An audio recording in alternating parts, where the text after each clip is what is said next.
మీద అక్కడ కూర్చొని వాక్యం విన్నా.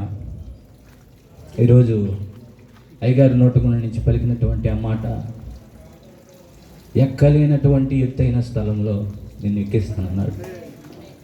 హల్లెలూయా. మన దేవుడు ఆశ్చర్యకరుడు, ఆశ్చర్య కార్యాలు చేయుటకు సమర్థుడు. ఒక అనామకుడిలాగా అక్కడ కూర్చున్నటువంటి వ్యక్తిని అయ్యగారు వాక్యం చెప్పినప్పుడు 3 సంవత్సరాల క్రితం అనుకుంటా, గుర్తులేదు సరిగ్గా, ఎలా తీసుకొచ్చాడో నాకు తెలియదు. ఇదే కాకినాడ ప్రాంతానికి అయ్యగారి మందిరంలోకి తీసుకొని వచ్చి ఈరోజు మీ అందరి ముందర దేవుని సాక్షిగా దేవుని నిలబెట్టాడు. అందుని బట్టి దేవునికి కృతజ్ఞతాస్తుతులు చెల్లిస్తూ ఉన్నా. మంచిది. యోబు గ్రంథము 29వ అధ్యాయము 11వ వచనాన్ని త్వరగా ఎవరైనా చదవగలిగిన చదవండి. నా సంగతి చెవిన పడిన ప్రతివాడు నన్ను అదృష్టవంతునిగా ఎంచెను, నేను కంటపడిన ప్రతివాడు నన్ను గూర్చి సాక్ష్యం ఇచ్చాను. చాలు. హల్లెలూయా.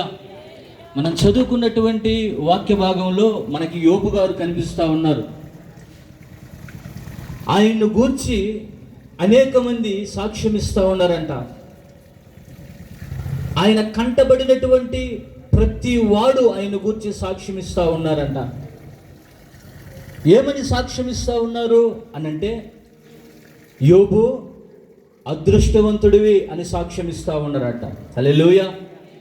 ప్రతివాడు అని రాయబడింది. ప్రియదేవుని బిడ్డలారా, ఈ దినాల్లో మనం చూస్తూ ఉంటే నాకు నచ్చిన వాళ్ళు ఖచ్చితంగా కొంతమంది ఉంటారు. మహా అంటే 2, 3 లేదా 10 మంది.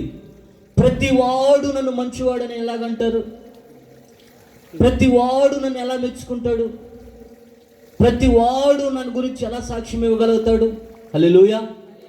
సగం మంది పైన శత్రువులు మనకుంటే చాలా కొద్ది మందిలో మనకు మిత్రులు ఉంటారు. అయితే యోబు సంగతిని మనం ఆలోచన చేస్తే, యోబును గూర్చి, ఆయన సంగతిని గూర్చి విన్న ప్రతి ఒక్కడు ఆయన అదృష్టవంతుడు అంటున్నారంట. అలాగే ఆయన కంట పడిన ప్రతి ఒక్కరూ యోబును గురించి సాక్ష్యం ఇస్తూ ఉన్నారట. హల్లెలూయా.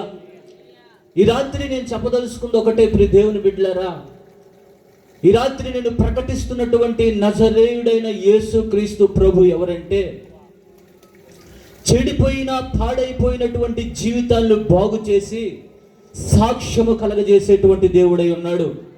ఆమేన్ చెప్పండి. ఈరోజు ఇక్కడ నేను నిలబడున్నా, చెడిపోయిన జీవితం, పాడైపోయిన జీవితం, ఏ ఒక్క మంచి క్వాలిటీ నాలో లేదు. ఇందాక మన మధ్యలో సాక్ష్యం చెప్పిన బ్రదరు, ఆయన కూడా ఏ మంచి సాక్ష్యం లేదు.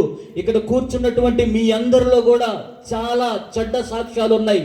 అయితే ఈరోజు దేవుని పిల్లలుగా మనకు అధికారం ఇచ్చి ఇక్కడ కూర్చోబెట్టాడు. హల్లెలూయా. ఇది కేవలం ఆయన కృప మాత్రమే జరిగింది. ఇది మన శక్తి, మన బలం, మన జ్ఞానం, మన ధనం కాదు, మన భక్తి కాదు, మన కష్టం కాదు, మన కన్నీరు కాదు. కేవలం ఆయన మహా ఉచితమైన కృప వలన ఈరోజు మనము ఆయన సాక్షులంగా పిలువబడతా ఉన్నాం.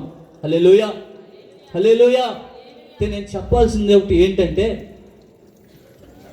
అక్కడ ప్రతివాడు సాక్ష్యం ఇస్తూ ఉన్నాడంట. ఏమని అనంటే, యోబు అదృష్టవంతుడు, అదృష్టవంతుడు, అదృష్టవంతుడు అని సాక్ష్యం ఇస్తున్నారు.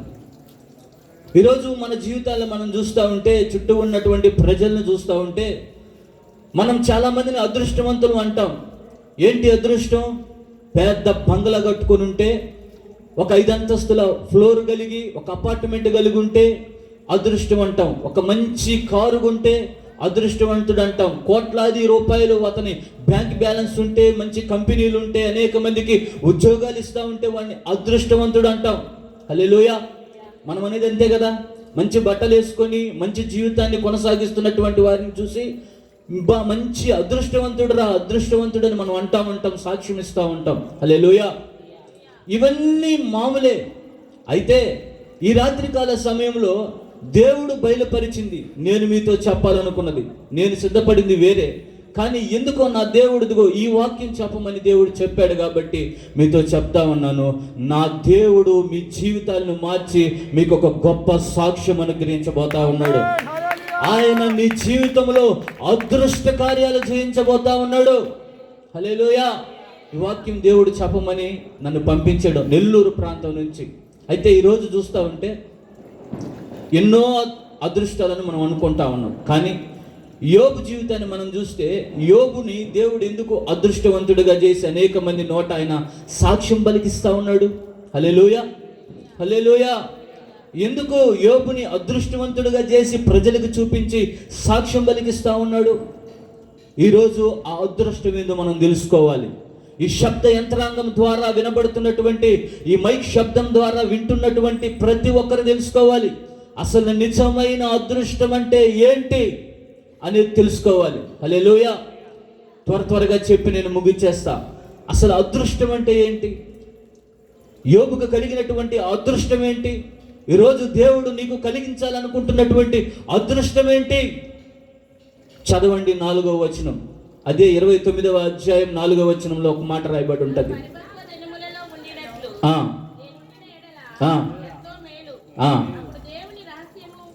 అప్పుడు దేవుని రహస్యము నా గుడారమునకు పైగా ఉండెను. స్తోత్రం, హల్లెలూయా. అప్పుడు నా దేవుని రహస్యము నా గుడారముకు పైగా ఉండెను అని అంటున్నాడు. ఏంటయ్యా యోబు నీ అదృష్టం? నీకు మందలున్నాయే, నీకు ధనం ఉందే, నీకు పనివారు ఉన్నాయే, నీకు మందలున్నాయే, నీకు సమస్తం ఉన్నాయే. ఇదే నీ అదృష్టం అంటే? అది కాదు నా అదృష్టం, నా గుడారమును మీద దేవుని రహస్యం ఉన్నది అని అంటా ఉన్నాడు. హల్లెలూయా. ఏంటి దేవుని రహస్యం? ఈరోజు అనేక మందికి దేవుని సువార్త చెప్తున్న వాళ్ళ బుర్రలకు ఎక్కటంలే. దేవుని గురించి చెప్తున్న వాళ్ళకి ఏమీ పట్టించుకోనట్లుగా పక్కకి వెళ్ళిపోతా ఉన్నారు. దేవుడు పరిశుద్ధుడు, ఆయన నీ కొరకు నా కొరకు ప్రాణత్యాగం చేశాడు. ఆయన నీ కొరకు నా కొరకు ఒక మహా పట్టణం కట్టాడు. అక్కడికి రావాలంటే మనం పరిశుద్ధ జీవితం జీవించాలి. ఈ పాపాన్ని విడిచిపెట్టాలి, లోకాన్ని విడిచిపెట్టాలి.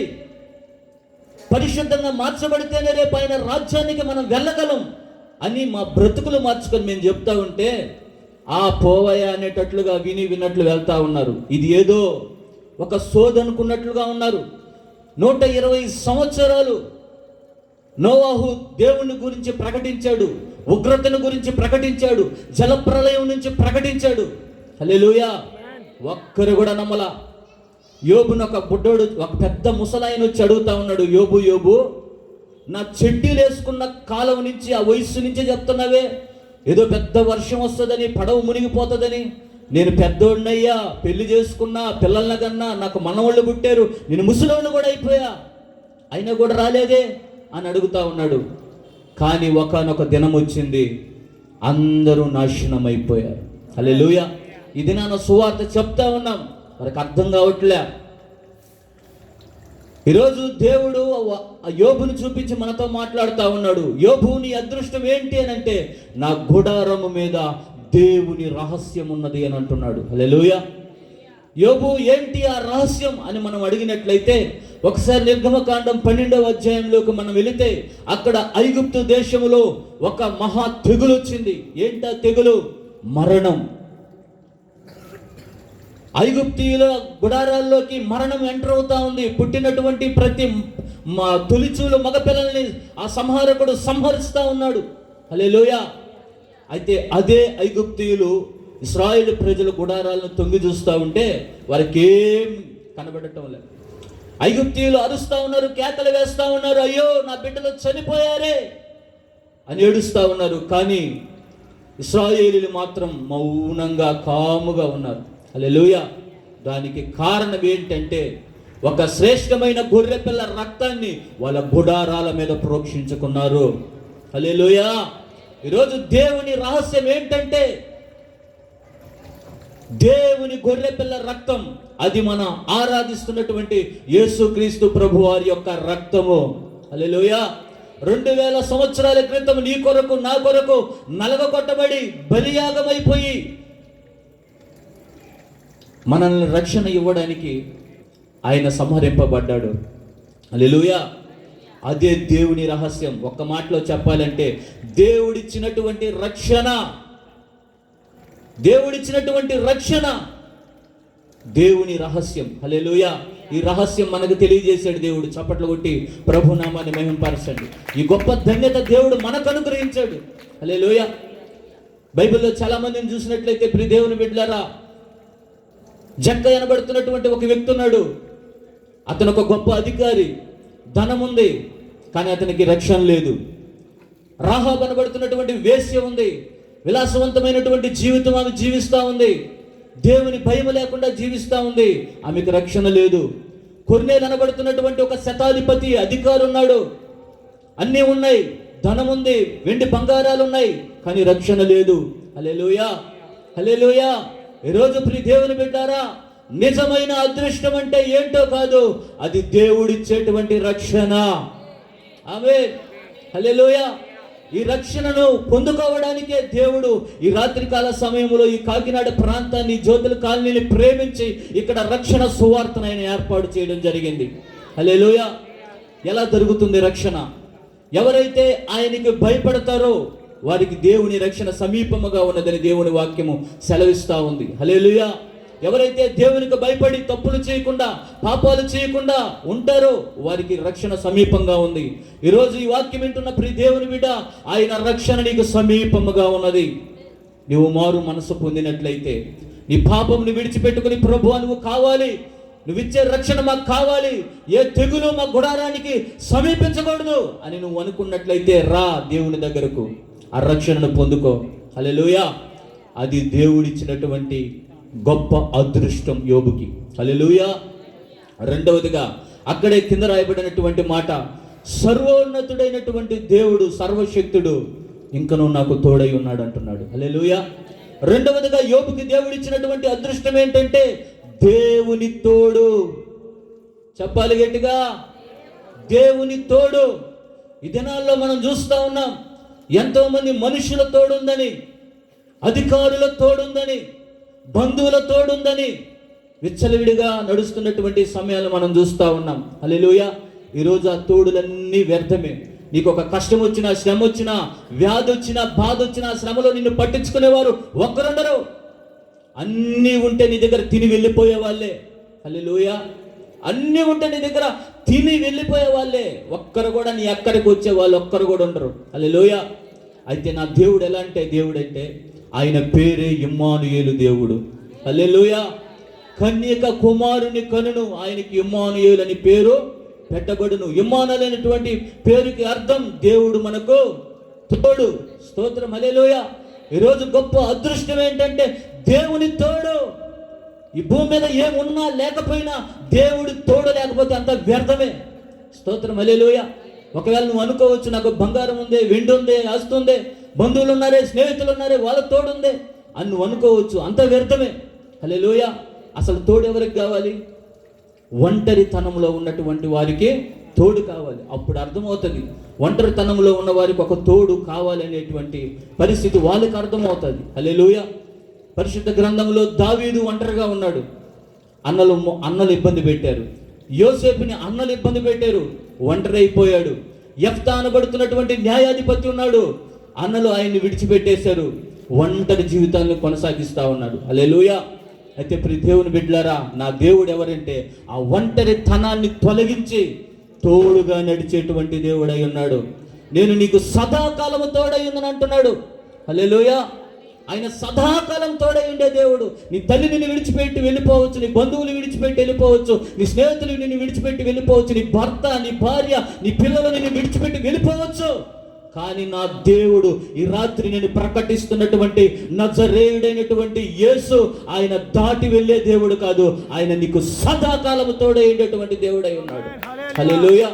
ఒకవేళ నువ్వు కృంగిపోతా ఉండొచ్చేమో, నాకెవరు లేరు, నన్ను అందరూ వదిలేశారు అని నువ్వు బాధపడి నీలో నువ్వు కుమిలిపోతా ఉండొచ్చు. కానీ నా దేవుడు మాట్లాడుతూ ఉన్నాడు, నేను నీకు తోడై ఉన్నాను, భయపడకము, నేను నీ దేవుడునై ఉన్నాను, నువ్వు దిగులు పడకో అని వాగ్దానం చేస్తూ ఉన్నాడు. హల్లెలూయా. ఏంటి నిజమైన అదృష్టం? దేవుని తోడు. దేవుని తోడు లేక నువ్వు ఏది చేసినా కూడా అంతా వ్యర్థమే. హల్లెలూయా.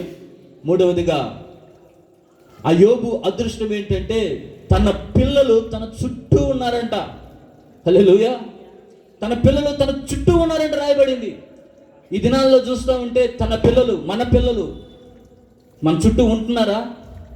వాళ్ళకు కొంచెం రెక్కలు వస్తే ఎగిరిపోతూ ఉన్నారు, ఒక ఉద్యోగం వస్తే వెళ్ళిపోతూ ఉన్నారు, పెళ్లి చేస్తే వెళ్ళిపోతూ ఉన్నారు. హల్లెలూయా. నీకంటే ఏదైనా బెటర్ కనబడితే వెళ్ళిపోతూ ఉన్నారు, విడిచిపెట్టేస్తూ ఉన్నారు, తల్లిదండ్రులను విడిచిపెట్టేస్తూ ఉన్నారు. కానీ అక్కడ యోబు చుట్టూ పిల్లలు ఉన్నారంట. హల్లెలూయా. అంటే ఐక్యత కలిగి ఉన్నారు. అయితే ఐక్యత కలిగి ఉండాలంటే ముందు సమాధానం ఉండాల. స్తోత్రం. ఈ సమాధానం ఎలా కలుగుతుంది? కుటుంబ ప్రార్థన మనం చేసుకుంటా ఉంటే మనకి సమాధానం కలుగుతుంది. కుటుంబ ప్రార్థన ఎప్పుడైతే నువ్వు ఎగ్గొడతావో, కుటుంబముగా దేవుణ్ణి ఆరాధించకుండా ఎప్పుడైతే ఉంటావో నీలో సమాధానం ఉండదు. హల్లెలూయా. నీలోకి ఐక్యత రాదు. అయితే ఈ రాత్రి నేను ప్రకటిస్తున్నటువంటి నజరేయుడైన యేసు ఎలాంటి దేవుడు అంటే ఆయన సమాధానానికి కర్త అయినటువంటి దేవుడు. హల్లెలూయా. ఏ విషయంలో నువ్వు సమాధానం లేక బాధపడుతూ ఉన్నావో, ఏ విషయంలో నువ్వు సమాధానం లేక కృంగిపోతా ఉన్నావో, సమాధానం లేకుండా మొహం తిప్పుకుంటూ వెళ్ళిపోతా ఉన్నావో, కానీ నీ దేవుడు వెతికి వెంటాడుతూ ఉన్నాడు. ఆయన సమాధాన పరిచే దేవుడుగా కనపడతా ఉన్నాడు. హల్లెలూయా. ఎంతోమంది ఆస్తిపరులను మనం చూస్తూ ఉంటే వాళ్ళకి అన్నీ ఉన్నా కూడా ఇంట్లో సమాధానం లేక జుట్లు పట్టుకొని కొట్టుకొని ఎక్కడోళ్ళు అక్కడ ఏడ్చుకుంటూ హాస్పిటల్ చుట్టూ తిరుగుతూ ఉన్నారు. హల్లెలూయా. కానీ మనం ఆరాధిస్తున్న దేవుడు సమాధానకర్త అయ్యుండి ఎప్పటికప్పుడు ఒకవేళ నువ్వు తప్పిపోతూ ఉండొచ్చు, నువ్వు జారిపోతూ ఉండొచ్చు, దేవునికి దూరం అయిపోతూ ఉండొచ్చు, ఆయన ఎప్పటికప్పుడు సమాధానపరచడానికి సిద్ధ మనస్సు కలిగిన వాడుగా ఉన్నాడు. హల్లెలూయా. ఒకవేళ నీకు అదృష్టాన్ని నువ్వు కోల్పోతున్నావేమో. స్తోత్రం. హల్లెలూయా. ఈ అదృష్టాన్ని నువ్వు కోల్పోతా ఉన్నావేమో. దేవుడిచ్చేటువంటి ఆ రక్షణ అనేటువంటి అదృష్టాన్ని నువ్వు కోల్పోతా ఉన్నావేమో. హల్లెలూయా.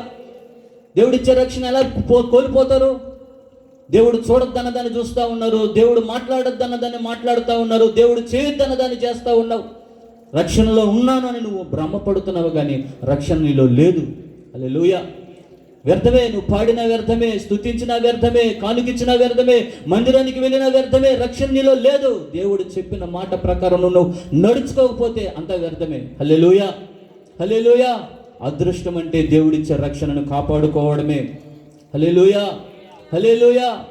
అలాగే ప్రియ దేవుని బిడ్డలారా, మూడవదిగా మనం చూస్తూ ఉంటే నా నిమిత్తము బండ నుంచి ఏం కారుతా ఉందంట? నూనె కారుతా ఉందంట. స్తోత్రం. హల్లెలూయా. నూనె అనే మాటకు అర్థం ఏంటంటే రెండు విధాలుగా. ఒకటి అభిషేకము, రెండు స్వస్థత. హల్లెలూయా. నాలుగవదిగా మనం చూస్తే ప్రియ దేవుని బిడ్డలారా, అక్కడ ఆయన స్వస్థత కలిగి ఉన్నాడు. ఈ రాత్రి దేవుడు నీతో మాట్లాడుతున్నది, ఈ ప్రాంత ప్రజలతో మాట్లాడుతున్నది ఏంటంటే నీకు కావాల్సినటువంటి అదృష్టం ఆరోగ్యం. చెప్పాలి మీ నోటితో ఏంటి? ఆరోగ్యం. ఎన్నున్నా సరే, ఏమి లేకపోయినా ఆరోగ్యం ఉంటే సంతోషంగా ఉండగలం. హల్లెలూయా. ఎన్నో హాస్పిటల్ తిరుగుతూ ఉన్నావు, ఎన్నో బాధలు అనుభవిస్తూ ఉన్నావు, నువ్వు సంపాదించినటువంటి కష్టార్జితం మొత్తం హాస్పిటల్లో పాలు చేసేస్తూ ఉన్నావు. ఒకరోజు ఆ హాస్పిటల్ వెళ్తున్నావు, మరొక హాస్పిటల్ వెళ్తున్నావు, లేకపోతే అక్కడ ఎవరో సోది చెప్తున్నావు అంటే వాడి దగ్గరికి వెళ్తావు, వాడు కట్టేటువంటివన్నీ కట్టించుకుంటా ఉన్నావు. హల్లెలూయా.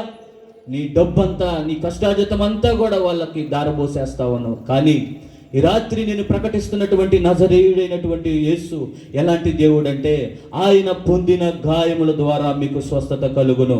హల్లెలూయా. ఆయన నీ కొరకు నలగొట్టబడ్డాడు, ఆయన నీ కొరకు దున్నబడ్డాడు. హల్లెలూయా. ఆయన రక్తము ద్వారానే ఈరోజు నీకు స్వస్థత కలుగుతా ఉంది. 12 సంవత్సరాల నుంచి రక్తస్రావము కలిగినటువంటి ఆ స్త్రీ అనేక హాస్పిటల్ తిరిగింది, స్వస్థత కలగల. ఎప్పుడైతే యేసుక్రీస్తు ప్రభువారు ఆ దారిలో వస్తున్నారు, ఆ సందులో వస్తున్నారని చెప్పి ఆయన కోసం ఎదురు చూసి ఆయన వస్త్రపు చెంగును తాకిందో, ఆ యొక్క వస్త్రపు చెంగులో నుండి ప్రభావం బయలు వెళ్ళి ఆమెను ముట్టి స్వస్థపరిచింది. స్తోత్రం. హల్లెలూయా. 18 సంవత్సరాలు నడుము వంగిపోయినటువంటి ఆ స్త్రీ, దేవుని పెట్టే, మందిరానికి వెళ్ళే పెట్టే, అయినా అనారోగ్యంతో 18 సంవత్సరాలు వంగిపోయిందండి. హల్లెలూయా. దేవుడు ఆమెను స్వస్థపరిచాడు ముట్టి. 38 సంవత్సరాలు బెతస్దా కోనేరు దగ్గర పడినటువంటి ఆ వ్యక్తిని చూసి దేవుడు కనికరించి ఆయన స్వస్థపరిచాడు. హల్లెలూయా. నిన్ను స్వస్థపరచలేడా? ఆయన వాక్కు బయలు వెళుతుండగానే మీరు స్వస్థత పొందుకొందురుగాక.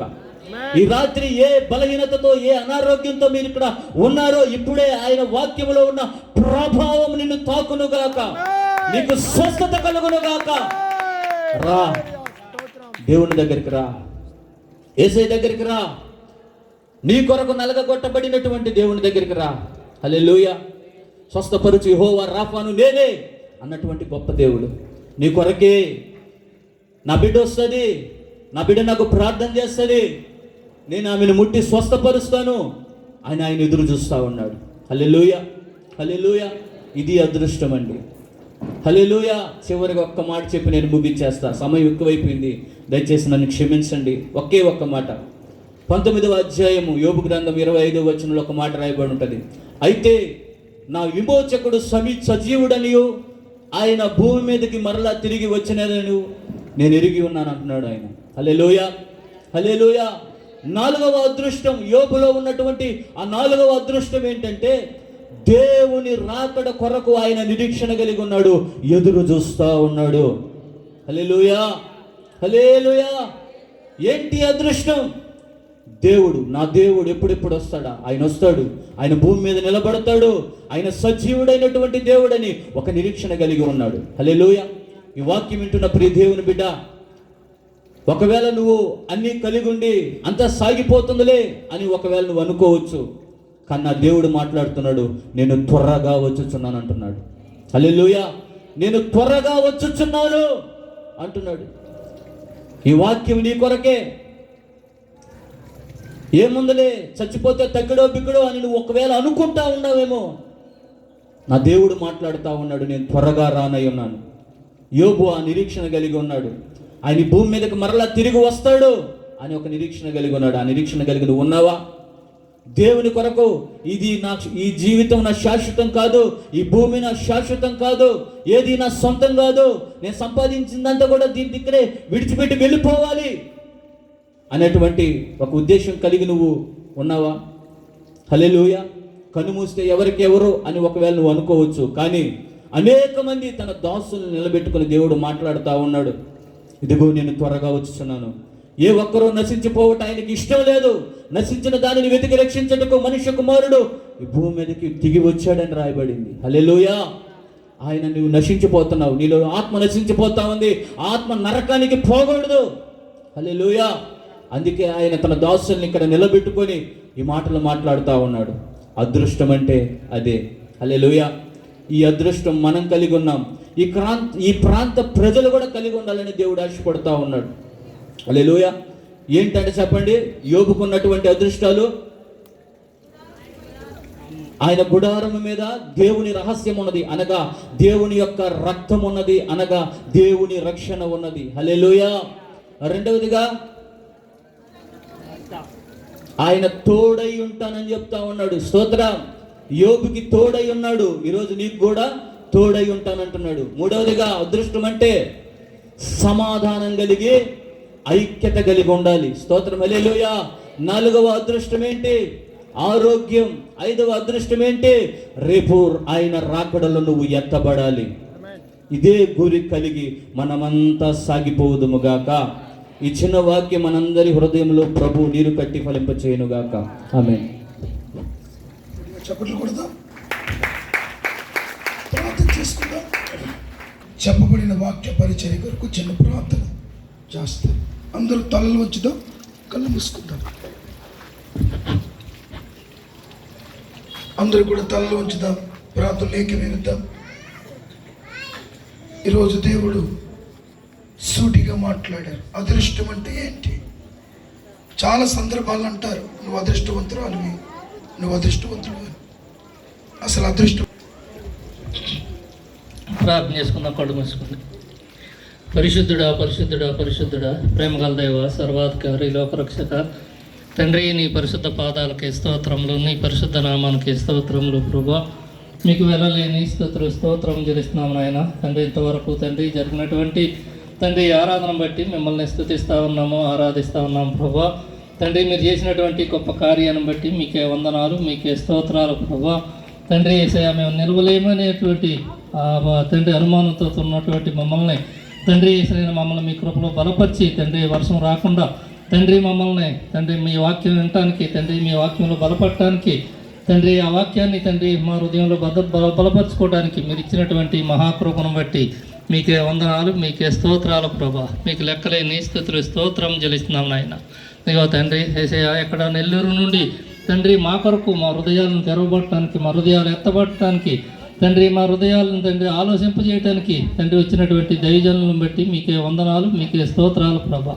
తండ్రి మాకు వినిపించినటువంటి వాక్యాన్ని బట్టి మిమ్మల్ని స్తుతిస్తూ ఉన్నాము, ఆరాధిస్తూ ఉన్నాం ప్రభా. తండ్రి వినిపించినటువంటి వాక్యం తండ్రి అర్థంగా ఇక్కడ విడిచిపెట్టక తండ్రి ఆ వాక్యాన్ని మా బుర్రలో భద్రపరుచుకుని తండ్రి వాక్యానుసారం తండ్రి నడుచుకుండే కృప మాకు అనుగ్రహించండి. వాక్యంలో బలపడటానికి తగు సహాయం చేయండి ఆయన, వాక్యంలో స్థిరపడటానికి తగు సహాయం చేయండి ఆయన. మీకే వందనాలు, మీకే స్తోత్రాలు ప్రభా. తండ్రి అలాగే తండ్రి ఇక్కడ కూర్చున్నటువంటి తండ్రి ప్రతి కుటుంబాన్ని, ప్రతి తల్లిని తండ్రి మీ కృపలో జ్ఞాపం చేసుకోండి. మీ సన్నిధి, మీ కృప తండ్రి వారికి తోడుగొంచండి ఆయన. తండ్రి వినిపించినటువంటి వాక్యం తండ్రి ప్రతి హృదయంలో తండ్రి ఫలింపజేయండి ప్రభా. మీ కృపలో నడిపించండి నాయన. మీ సన్నిధి, మీ కృప తోడుగుంచండి ప్రభా. మీకే వందనాలు, మీకే స్తోత్రాలు ప్రభా. తండ్రి ఈ ఆరాధన తండ్రి ఇంత ఘనంగా జరిగించినందుకు మిమ్మల్ని స్తుతిస్తూ ఉన్నాము, ఆరాధిస్తూ ఉన్నాం ప్రభా. తండ్రి మీ పాదాల దగ్గర తండ్రి పాదాలు పట్టుకుని బ్రతిమలాడుకుంటున్నాం నాయన. తండ్రి మమ్మల్ని నిత్యము తండ్రి ఆదరించే దేవుడు, కాపాడే దేవుడు, నడిపించే దేవుడు నాయన. తండ్రి సర్వశక్తిమంతుడు, సర్వాధికారి, లోకరక్షకుడు ప్రభా. మీకే వందనాలు, మీకే స్తోత్రాలు తండ్రి. యేసయ్య ఈ రాత్రి సమయంలో తండ్రి ప్రార్థన మీ యొక్క పాద సన్నిధి చేర్చుకుని ప్రార్థనకి ప్రతిఫలం అనుగ్రహించండి ఆయన. అలాగే తండ్రి ఇప్పుడు జరగబోయే తండ్రి యేసయ్య తండ్రి ఆ యొక్క తండ్రి భోజన కార్యక్రమంలో కూడా తండ్రి మీ కృప, మీ సన్నిధి తోడుగొంచండి ప్రభా. తండ్రి యేసయ్య నాడు తండ్రి 5 రొట్లు 2 చేపలు తండ్రి 5,000 మందికి పంచిపెట్టినటువంటి మహా గొప్ప దేవుడు ప్రభా. తండ్రి అదేవిధంగా తండ్రి భోజనాలు తండ్రి ప్రతి ఒక్కరికి కొంత సమృద్ధిగా తండ్రి అనుగ్రహించే దేవుడు నువ్వు, కాపాడే దేవుడు, నడిపించే దేవుడు ప్రభా. తండ్రి మమ్మల్ని మీ కృపలో జ్ఞాపం చేసుకోండి. మీ సన్నిధి, మీ కృప తోడుగుంచండి. ఈ ప్రార్థన మీ యొక్క పాద సన్నిధి చేర్చుకుని ప్రార్థనకి ప్రతిఫలం అనుగ్రహించమని, మహిమ ఘనత ప్రభావంలో మీరే పొందుకోమని క్రీస్తు పేరట అడిగి వేడుకుంటున్నాము తండ్రి, ఆమేన్. Thank you sir. ప్రార్థించిన అందుకోవటమన్నాం. ఓకే, మంచి పరిచయం ఇచ్చారు.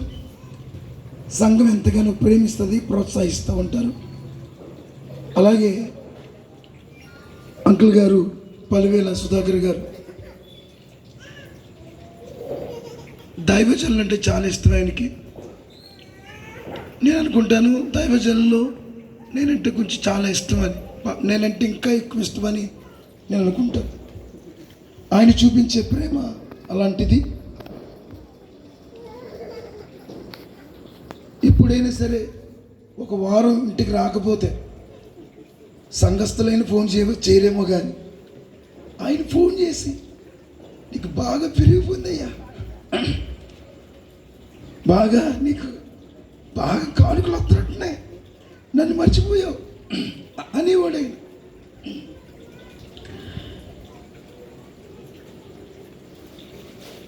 పరలోపేట వెళ్ళిన తర్వాత సామత్ నగర్లో పాక ఉంది, అక్కడ పెట్టుకుంటావా, పాకలో పెట్టుకుంటారా మాస్టర్ గారు, పెట్టుకో అసలు మీకు నామోసేమో అనేవాడు. మళ్ళీ ఆయన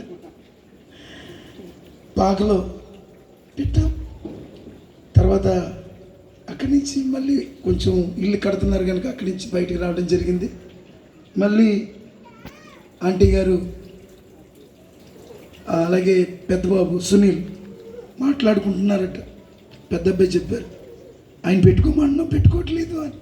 ఇక్కడ తర్వాత నేను ఇక్కడ పక్కన షెడ్ అడిగాను, అక్కడేమో అక్కడ కట్టిన పైన ఇస్తానని ఆంటీ, కానీ ఇక్కడ క్రింద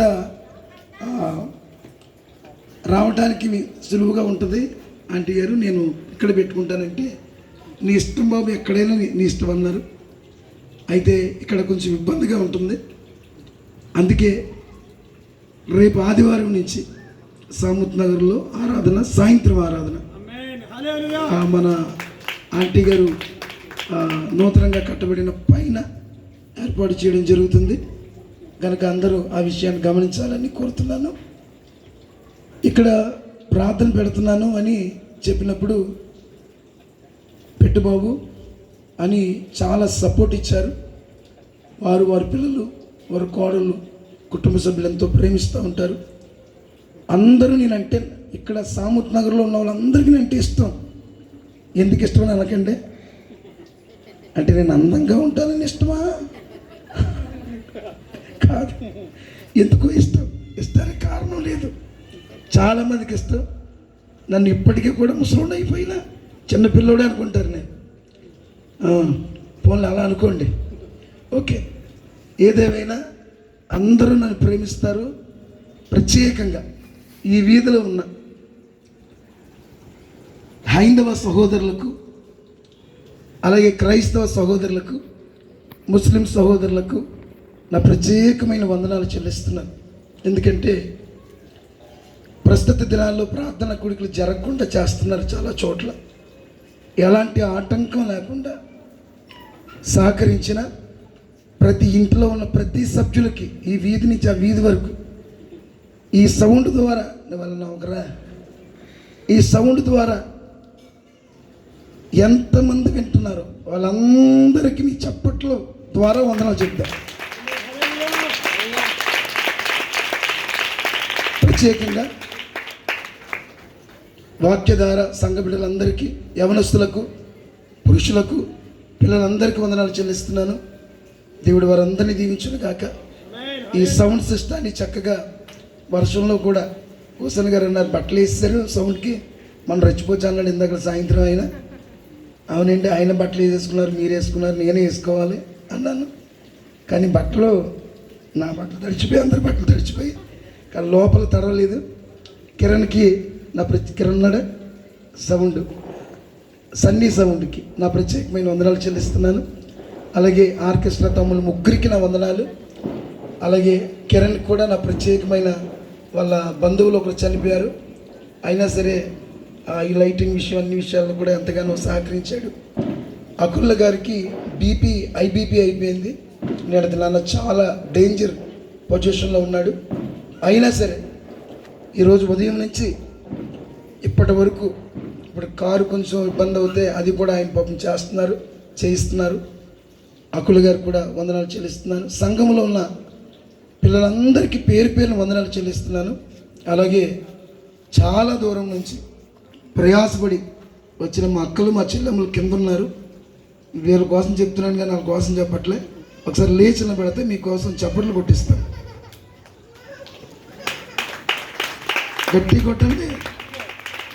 వాళ్ళందరినీ దేవుడి దీవించను కాదు. అలాగే కుర్రోడు అనుకున్నారు కనుక చాలా పెద్దోడు హుసేన్ గారికి కూడా వందనాలు, వాసు గారికి కూడా ప్రత్యేకంగా వందనాలు. 3 సంవత్సరాల క్రితం నన్ను వాళ్ళ ఊరు తీసుకెళ్ళి వాక్యం చెప్పించాలని, నేను ఏదో ఏదో కొంచెం కోతగానం అంటారు సరే, ఏమి ఉంటుంది నాకు బడ ఎక్కువ, ఏదో చేద్దాం అనుకుంటాడు ఆయన. పాపం నన్ను వాక్యం చెప్పించడానికి తీసుకెళ్ళే ప్రయాసపడి, నిజంగా నేను అప్పుడు చూడలేదు సోదరుల్ని. చూడండి, నాకు చాలా సంతోషం అనిపించింది. ఒకరోజు అక్కడ ఉన్నాడు, ఇప్పుడు వేదిక మీద ఉన్నాడు ఆయన. స్తోత్రం. నేనంటాను ఇప్పుడు మీరు ఏ స్థితిలో ఉన్నారో నాకు తెలియదు, రేపు ఒక మంచి స్థితిలో దేవుడు పెడతాడు. ఆమేన్, ఆమేన్. అందరికీ వందనాలు చెల్లిస్తున్నాను. అలాగే నేను మీటింగ్ పెట్టానంటే సంఘ బిడ్డలలో నోయిల్ రాజు, కొంతమంది, చాలామంది, పౌల్ రాజుకి పేరు ఇంకా అందరూ, ఇస్సాక్ గారి పేర్లు చెప్తే సంఘం అందరి పేర్లు చెప్పాలి, క్షమించాలి. అందరూ పనులు మానుకుని ఇక్కడ ఉంటారు. తర్వాత బాబ్జీ అండి, ఉదయం నుంచి అలా ఉన్నాడు నాతో. దేవుడు వారిని కూడా దీవించి ఆశీర్వదించును గాక. మీ అందరికీ భోజనాలు ఏర్పాటు చేయడం జరిగింది. నేను ప్రభావత మన ఆంటీ గారికి పాంప్లెట్ ఇవ్వడానికి వెళ్తే, ఎప్పుడు పాంప్లెట్ ఇవ్వడానికి వెళ్ళినా నన్ను ఏం చేయమంటావు అని అడుగుతాను. నన్ను బెదిరించేస్తుంది ఆవిడ.